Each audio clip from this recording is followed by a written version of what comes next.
Hello dear students. सो आज हम इस वीडियो में डिस्कस करने वाले हैं सैनिक स्कूल एग्जाम 2025 का जनरल नॉलेज का टॉपिक, जो कि कल एग्जाम हुआ था 5 अप्रैल 2025 को। तो सबसे पहले आज रामनवमी का दिन है, तो आज आप सभी को रामनवमी की बहुत बहुत शुभकामनाएं और हमें उम्मीद है कि आपका एग्जाम अच्छा हुआ होगा।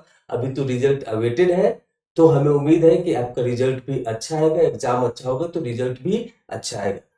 इससे पहले आगे जाने से पहले मैं आपको बता दूं कि हमने अपने चैनल पे जितने वीडियो अपलोड किए थे उसमें से बहुत सारे क्वेश्चंस इस साल के सैनिक स्कूल एग्जाम में आए हैं, वो भी हम आपको बीच बीच में बताएंगे कौन कौन सा क्वेश्चन डायरेक्टली पूछा गया था। तो अभी देखते हैं एक एक करके यहाँ पे। So the very first question in this paper is read the following statements on how salt is made, and the first statement it has given water is allowed to dry in the sun, full stop. And second statement है the sea water is collected in shallow beds dug in the sand, full stop. और तीसरा statement है after the water dries the salt remains on the ground, full stop. Choose the correct order of the statements to explain how salt is made. तो इस question में पूछा गया है कि किस ऑर्डर में सीक्वेंस ऑफ इवेंट्स होते हैं to collect that to formation of the salt. तो यहां पे सबसे पहले क्या होगा, तो दूसरा काम होगा, ये पॉइंट होगा the sea water is collected in shallow beds dug in the sand. अगर आप समुद्र के किनारे गए होंगे आंध्रा में, तमिलनाडु में, वहां पे नमक का कलेक्शन होता है, इवन महाराष्ट्र में भी होता है। तो वहां पे देखेंगे कि सबसे पहले वहां पे एक आड़ी बना करके वहां पे पानी को जमा किया जाता है। तो ये आता है आपका स्टेटमेंट 2 में। उसके बाद क्या होता है, तो उसके बाद water is allowed to dry in the sun. फिर उस पानी को सनलाइट के अंदर छोड़ा जाता है ताकि वो धीरे धीरे सूख जाता है। उसके बाद आता है आपका तीसरा, after the water ड्राइज the salt remains on the ground. और फिर उसको कलेक्ट करके भेजा जाता है मशीन में फॉर रिफाइनिंग पर्पस। तो इसका मतलब क्या हुआ कि सबसे पहले सेकेंड इवेंट आएगा, फिर फर्स्ट इवेंट आएगा, फिर थर्ड आएगा। तो इसीलिए इसका जो राइट आंसर होगा वो क्या होगा, option A. Option A is the right answer for this question. अब देखते हैं next. Next is why will a person not drown in the Dead Sea even if she does not know how to swim? Question mark. Option A, because it has the saltiest water. Option B, because there is no water. Option C, because there is no air. Option D, because it is sandy. तो यहाँ पे पूछा गया है कि dead सी में आदमी डूबता नहीं है, इवन दो उनको तैरना नहीं आता, उसके बावजूद भी वो डूबते नहीं है। उसका क्या कारण है, तो इसके साइंटिफिक रीजन है because it has the saltiest water. Saltiest water का डेंसिटी ज्यादा होता है, तो इसी कारण से उसमें कोई डूबता नहीं है। So that is the reason. Option A is the right answer for this question. अब देखते हैं next. Next is which part of the plant absorb water and nutrients from soil? Question mark. Option A, flower. Option B, leaves. Option C, stem. Option D, root. तो ये portion आप अपने science subject में पढ़े भी होंगे कि मिट्टी से किसके द्वारा प्लांट को मिलता है क्या, वाटर एंड न्यूट्रिएंट्स। तो यहाँ पे रूट के द्वारा सब कुछ सप्लाई किया जाता है। The right answer for this question is option D. अब देखते हैं नेक्स्ट।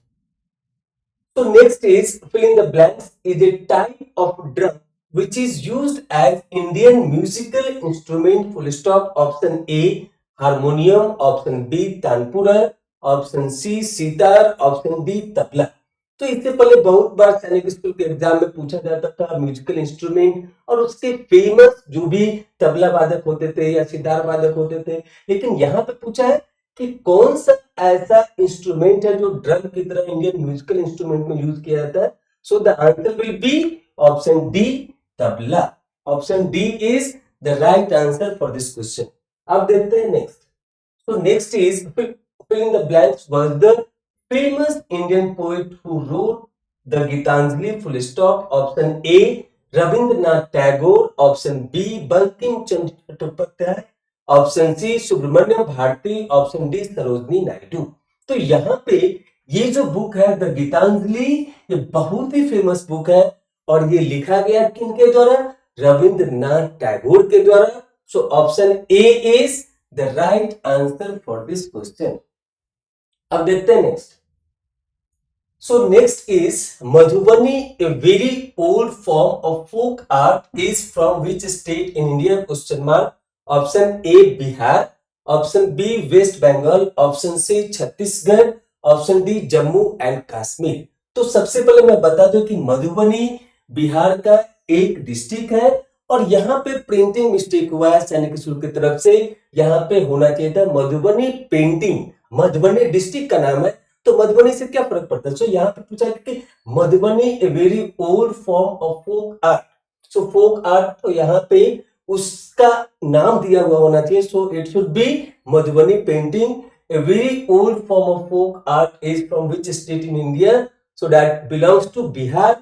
तो जो भी कैंडिडेट बिहार से बिलोंग करते हैं उनको ये चीज बहुत आसानी से पता होगा, वो इजिली आंसर किए होंगे। So option A is the right answer for this question. अब देखते हैं next. So next is what is drop? Option A when the sudden shaking of ground causes a series of waves in the sea. दूसरा है option B when there is landsliding occurred on the hills. Option C when there is no rain and crops may fail. Option D when heavy rains cause water to overflow. तो ये चीज आप अपने science में पढ़े भी होंगे कि ड्रॉप मतलब होता है कि जब पानी नहीं होता है और उसके कारण जब फसल का नुकसान होता है। कई जगह पे आपने सुना होगा कि सरकार के द्वारा, गवर्नमेंट के द्वारा सूखाग्रस्त घोषित किया जाता है, तो उसी सिचुएशन को ड्रॉप बोलते हैं। So when there is no rain, जब बारिश नहीं होती है, रेन नहीं होता है, उसके कारण जब फसल का नुकसान हो जाता है, क्रॉप्स में फेल। सो क्रॉप्स मतलब फसल, सो फसल का नुकसान हो जाता है, तो इसलिए उसको बोलते हैं drop. So option C is the right answer for this question. अब देखते हैं next. So next is what is the capital city of United Arab Emirates? That is called UAE in the short form. Question mark. Option A Al Ain, option B Dubai, option C Abu Dhabi, option D Sharjah. तो यहां पे पूछा गया कि UAE का capital कौन है?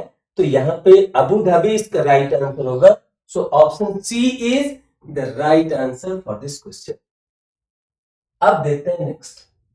सो next is the valley of flowers is located in which state of India? Question mark. Option A Arunachal Pradesh, option B Ladakh, option C Uttarakhand, option D Himachal Pradesh. तो अभी तक जो भी हमने क्वेश्चन आपको बताया उसमें से ये क्वेश्चन, क्वेश्चन नंबर 9 जो हमने यहाँ पे दिया है, ये क्वेश्चन डायरेक्टली हमारे वीडियो में पहले भी हमने पढ़ाया था और उसमें ऑप्शन भी मोर और लेस सेम था। तो अगर आप हमारे वीडियो को अच्छे से फॉलो किए होंगे तो आप इस क्वेश्चन का सही सही आंसर दिए होंगे। So the right answer for this question is option C Uttarakhand. ये क्वेश्चन हमारे वीडियो से डायरेक्टली पूछा गया है। आप चाहे तो वेरीफाई कर सकते हैं किस डेट को वीडियो आया था, आप क्रॉस चेक कर सकते हैं चैनल के ऊपर और वहां पे सेम क्वेश्चन आपको मिल जाए। Next, who was the first man to step on the moon? Question mark. Option A John Young, option B David Scott, option C Neil Armstrong, option D Peter Conrad. तो ये question काफी आसान है, बहुत सारे बच्चे अपने जीके की तैयारी में पढ़े होंगे और कई बार आप सुने भी होंगे। सो यहाँ पे इस क्वेश्चन का राइट आंसर होगा option C Neil Armstrong. Option C is the right answer for this question. अब देखते हैं next. Adding which of the following to water will make eggs to float in the water? Question mark. Option A salt, option B sugar, option C chalk powder, option D iron. तो ये भी science से relate करता है और इसका सही answer होगा option A salt. Next, so next is in which year did the Dandi March took place when Gandhiji with several other people went on a long walk from Ahmedabad to the Dandi seashore in Gujarat to protest against the British law? Question mark. Option A 1930, option B 1919, option C 1920, option D 1929। तो यहाँ पे इस question में गांधी जी के द्वारा जो organise किया गया था नमक सत्याग्रह, नमक सत्याग्रह दैट इज डांडी मार्च। यहाँ पे डांडी मार्च के बारे में पूछा गया है। सो डांडी मार्च कब हुआ था, कहां हुआ था, कैसे हुआ था? तो यहाँ पे अहमदाबाद से लेकर के डांडी तक सीसोर गुजरात में हुआ था। ये किस साल हुआ था ये आपको बताना था। तो ये डांडी मार्च बहुत ही फेमस इवेंट है हिस्ट्री में बाय महात्मा गांधी। सो इसका सही आंसर होगा ये कब हुआ था? 1930 में हुआ था। सो option A is the right answer for this question. Next, what is the full form of SAARC? Question mark. Option A South Asian Association for Regional Cooperation. Option B South American Association for Regional Cooperation. Option C South American Alliance for Regional Cooperation. Option D South Asian Alliance for Regional Companies. तो यहाँ पे SAARC का full form पूछा गया है और हम अपने चैनल पे बहुत सारे वीडियोस में बहुत सारी चीजों का फुल फॉर्म हमने वहां पे बताया था। तो अगर वो प्रैक्टिस होगा आपका तो आप इसका भी आंसर सही से कर पाएंगे। सो इसका राइट आंसर होगा south Asian association for regional cooperation. ये एक संघ है सार्क। तो यहां पे इसका राइट आंसर क्या होगा? Option A. अब देखते हैं next. So next is read the statements given below and choose the correct option. Statement 1, our stomach churns the food to digest it. Statement 2, the food does not get digested properly when we are sad. And option A is given. Both statements are false. Option B is given. Only statement 1 is true. Option C has given. Only statement 2 is true. Option D, both statements are true. ये भी question आपका science से belong करता है और कई बार students ये गलत करके आते हैं कि स्टेटमेंट 1 यहाँ पे रॉन्ग है। बट आपको मैं बता दूं कि जब भी हम लोग खाना खाते हैं तो दांत उसको उस खाने को चबाता है लेकिन वो कंप्लीट डाइजेशन नहीं रहता है।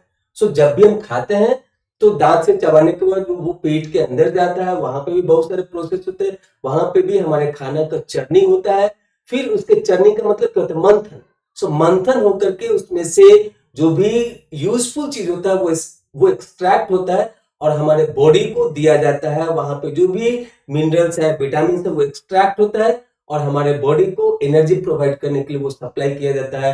रेस्ट ऑफ द थिंग्स बाहर निकल जाते हैं। तो यहाँ पे our stomach churns the food to digest it. So दांत उस खाने को टुकड़ा टुकड़ा करता है, लेकिन चर्निंग का मतलब होता है मंथन। उसको और भी मिक्स करके अंदर में डाइजेशन के लिए बनाया जाता है। वहां से फिर जो भी यूजफुल एलिमेंट्स होता है उसको एक्सट्रैक्ट किया जाता है और रेस्ट ऑफ द थिंग्स को बाहर किया जाता है, जो कि आप मॉर्निंग में जाते हो तो करते हो। तो उसके हिसाब से यहाँ पे स्टेटमेंट 1 हमारा सही है। और स्टेटमेंट 2, जब आप अच्छे मन से खाना खाते हैं तो वो खाना अच्छे से डाइजेस्ट होता है। अगर हम अच्छे मन से खाना नहीं खाते हैं, सैड होकर के खाते हैं, तो डाइजेशन में भी प्रॉब्लम होती है और आपका खाना अच्छे से नहीं पचता है और वह खाना का जो बेसिक रिक्वायर्ड एलिमेंट्स है वो आपके शरीर को अच्छे तरीके से नहीं मिल पाता है। तो इसका मतलब हुआ कि statement 1 and 2 both statement are true here, so that option D both statements are true will be the right answer for this question। तो यहाँ पे ऑप्शन डी इसका सही answer. Next, who are known as Kalbelias? Question mark. Option A, people who make snake dance. Option B, people who sell old bottles and newspapers. Option C, people who do farming. Option D, people who catch fish from river. तो यहाँ पे जो भी आदमी river से fish को catch करता है, मतलब फिश को निकालता है, उसको बोलते हैं मछुआरा। यहाँ पे फार्मिंग करने वाले को बोलते हैं किसान। और ये जो न्यूज़पेपर बॉटल इकट्ठा करते हैं तो आप देखते होंगे कि आपके गली मोहल्ले में वो चीज खरीदने वाले, रद्दी खरीदने वाले घूमते रहते हैं। तो अगर आप इन सारे को रिजेक्ट कर दे तो क्या बचता है? Option A, people who make snake dance. तो ये कलबेलिया एक रीजनल वर्ड है जो कि राजस्थान में बोला जाता है। और जो भी दूसरी जगह पे अगर आप देखेंगे, बिहार में देखेंगे, तो वहां पे सांप को बीन बजा करके डांस कराने वाले को सपेरा बोला जाता है। तो वहां पे तो इस तरीके से जो रीजनल लोग हैं वो इस चीजों को अच्छे से जान पाए होंगे, या फिर आप सिलेक्शन रिजेक्शन से इसका आंसर कर सकते हैं। तो कलबेलिया का सही आंसर होगा option A. Next, the famous Indian king who built the Taj Mahal was fill in the blanks full stop. Option A Shahjahan, option B Humayun, option C Babur, option D Akbar. ये क्वेश्चन भी हमारे वीडियो से डायरेक्टली पूछा गया है। आप previous videos को check करिए। हमारे चैनल पे जितने भी वीडियोस हमने वहां पे अपलोड किए हैं 60 वीडियोस हैं। अगर आप 60 वीडियोस को वन बाय वन चेक करेंगे तो ये भी क्वेश्चंस आपको वहां पे मिलेगा जो कि हमने प्रीवियसली डिस्कस किया था एज ए जीके क्वेश्चन। तो यहाँ पे इस क्वेश्चन का राइट आंसर होगा शाहजहां। तो जो बच्चे भी हमारे वीडियो को अच्छे से फॉलो किए होंगे वो डायरेक्टली बिना सोचे समझे इसका सही आंसर किए होंगे Shah. So option A is the right answer for this question. Next, which instrument is used to measure temperature? Question mark. Option A telescope, option B barometer, option C microscope, option D thermometer. तो यहाँ पे temperature को मापने के लिए क्या use किया जाता है? ये बहुत ही सिंपल क्वेश्चन है कि हमारे घर में भी जब बुखार लगता है तो टेम्परेचर मापने के लिए थर्मामीटर को यूज करते हैं। तो ये क्वेश्चन का आंसर हर एक बच्चे की होंगे, हर एक बच्चे की होंगे। यहाँ पे सिलेक्शन जो होता है वो ऐसे क्वेश्चन जो नॉर्मल स्टूडेंट्स आंसर नहीं करते हैं, तो उस क्वेश्चन को जो बच्चे आंसर करते हैं उनका सिलेक्शन होने का चांसेस ज्यादा हो जाता है, क्योंकि ये क्वेश्चन का आंसर थर्मामीटर सबको पता होगा। मोस्ट ऑफ 99% बच्चे को पता होगा कि टेम्परेचर मेजर करने का इंस्ट्रूमेंट को थर्मोमीटर बोलते हैं। सो option D is the right answer for this question. Next, fill in the blanks is the largest planet in our solar system full stop. Option A Uranus, option B Jupiter, option C Saturn, option D Earth. ये question भी हमने अपने channel पे solar system करके, space करके भी हमने पढ़ाया था। बहुत सारे वीडियो वहां पर अपलोड किए, आप उसमें जाकर के चेक करिए। सोलर सिस्टम में ये क्वेश्चंस डायरेक्टली हमने वहां पे दिया था, और जो भी बच्चे उसको फॉलो किए होंगे वो डायरेक्टली इसको आंसर कर सकते हैं, क्योंकि उनको ये चीज पता है। सो यहाँ पे इसका राइट आंसर क्या होगा? इसका राइट आंसर होगा Jupiter, which is given in option B. Option B is the right answer for this question. Next, which part of the human body helps us to breathe? Question mark. Option A liver, option B brain, option C lungs, option D heart.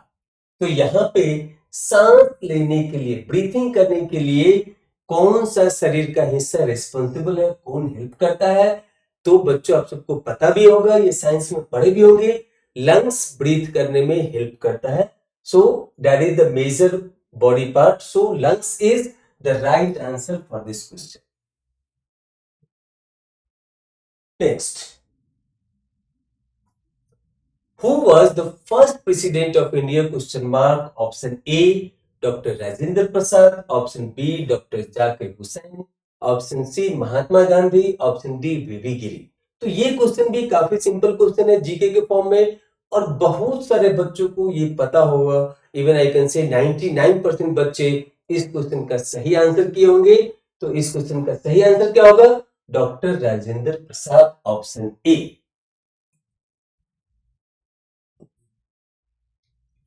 Next is Golconda Fort is located in which city? Question mark. Option A Panjim, option B Hyderabad, option C Jaisalmer, option D Jodhpur. और ये question भी कई बार हमने stress देके इस question को 2-3 तरीके से हमने अपने वीडियोस में पूछा है कि गोलकुंडा फोर्ट कहाँ है। और ये कई बार हमने पूछा है इनडायरेक्टली, डायरेक्टली ये क्वेश्चन। तो ये भी क्वेश्चन हमारे वीडियो से डायरेक्टली पूछा गया है। तो यहाँ पे Golconda fort one of the famous fort है इंडिया का, जो कि हैदराबाद में है। तो इसको हमने कई बार बताया भी है, तेलंगाना में है, उसकी राजधानी हैदराबाद है, तो हैदराबाद में है। सो गोलकुंडा फोर्ट कहाँ पे है? तेलंगाना के हैदराबाद में। So option B is the right answer for this question. Next, who among the following found out that mosquitoes spread malaria? Question mark. Option A, George Mestral. Option B, Ronald Ross. Option C, Gregor Mendel. Option D, Neil Armstrong. तो यहाँ पे आपसे पूछा गया है कि malaria मच्छर के द्वारा फैलता है, ये किसने बताया था? ये आपको इस क्वेश्चन में बताना है किन्होंने खोज किया था। तो इसका राइट आंसर होगा Ronald Ross, which is given in option B. So option B is the right answer for this question. Next is, when one bee finds flowers with nectar, what does it do to let the other bees know where the nectar is? Question mark. Option A, by letting out a special smell. Option B, a special kind of dance. Option C, a special warning call. Option D, electric signals. तो यहाँ पे पूछा गया है कि ये nectar को कैसे पता किया जाता है कि वो कहाँ पे है बाय अदर बीज। तो इसका राइट आंसर होगा ए स्पेशल काइंड ऑफ डांस। इसमें बहुत सारे बच्चे ने गलत किया और उन्होंने आंसर दिया है by letting out a special smell. ये गलत होगा, तो इसका राइट आंसर है option B, a special kind of dance. अब देखते हैं next. So next is, Karna Malleswari has won many medals in international events for which sport? Question mark. Option A, Kho-Kho. Option B, Kabaddi. Option C, Boxing. Option D, Weightlifting. तो यहाँ पे आपसे पूछा गया है कर्ण मल्लेश्वरी, जिन्होंने इंटरनेशनल इवेंट्स में बहुत सारे मेडल जीते हैं, तो ये किस खेल से बिलोंग करते हैं वो आपको बताना है। तो ये सब क्वेश्चन है जो आपको सिलेक्शन में ऊपर लेके जाएगा, क्योंकि ये नॉर्मली बहुत सारे बच्चे इसका गलत आंसर करके आते हैं। तो इस क्वेश्चन का जो राइट आंसर होगा वो है weight lifting. So option D is the right answer for this question. अब next will be the last, क्योंकि जीके का क्वेश्चन 25 क्वेश्चंस पूछा जाता है और हर एक क्वेश्चन के वेटेज 2 मार्क्स के होते हैं। तो इसका मतलब 25 इंटू 2 50 मार्क्स का आपका जीके होता है, जो कि सिलेक्शन में बहुत ही हेल्पफुल होता है। 2-4 क्वेश्चन गलत हो सकते हैं, बट अगर आपका 20 प्लस में है, 21, 22, 25, तो आपका चांसेस ज्यादा बढ़ जाता है अगर आपने अदर सेक्शन में भी अच्छा किया है। तो यहाँ पे देखते हैं कि अगला क्वेश्चन क्या है। सो next is, who was the first Indian women to reach at the peak of Mount Everest? Question mark. Option A, Bachendri Paul. Option B, Wahida Prism. Option C, Kalpana Chawla. Option D, Sunita Williams. तो यहाँ पे आपको बताना है कि पहला भारतीय महिला जिन्होंने माउंट एवरेस्ट के पीक पे गई थी, उनका नाम क्या है? ये बहुत ही फेमस नाम है और ये सब क्वेश्चन आपको सिलेक्शन में ऊपर लेकर के जाता है। तो यहाँ पे इसका जो राइट आंसर होगा वो है Bachendri Paul. So option A is the right answer for this question. और इस तरीके से 25 क्वेश्चंस हमने देखे। तो यहाँ पे आप अपने आंसर, आपके पास जो क्वेश्चन बुकलेट है उसमें जरूर मैच करिएगा कि कितना क्वेश्चन आपका सही हो रहा है, और उसका जवाब हमारे चैनल के कमेंट बॉक्स में जरूर लिखिएगा, ताकि हमें भी पता चले कि आपने कितना अच्छा किया है और आगे के लिए, आपके अच्छे भविष्य के लिए, आपके बेहतर रिजल्ट के लिए ऑल द बेस्ट। फिर मिलेंगे नए वीडियो में नए अपडेट के साथ और आपके साथ रूबरू होंगे। So as of now, thank you so much to all of you. फिर मिलेंगे। Thank you again.